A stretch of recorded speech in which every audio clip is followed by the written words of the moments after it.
سويسرا اللي قدامك دي موجود فيها 4 لغات.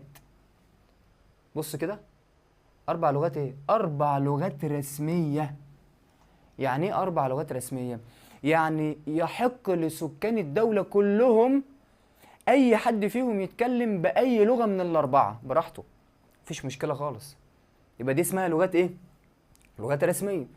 وخليني أقول لك حاجة، لو أنا دلوقتي راجل موجود في سويسرا وبتكلم أي لغة من اللغات ال4 اللي هحكي لك عنهم دلوقتي، اللي فيهم اللغة الألمانية واللغة الفرنسية واللغة الإيطالية واللغة الرومانشية.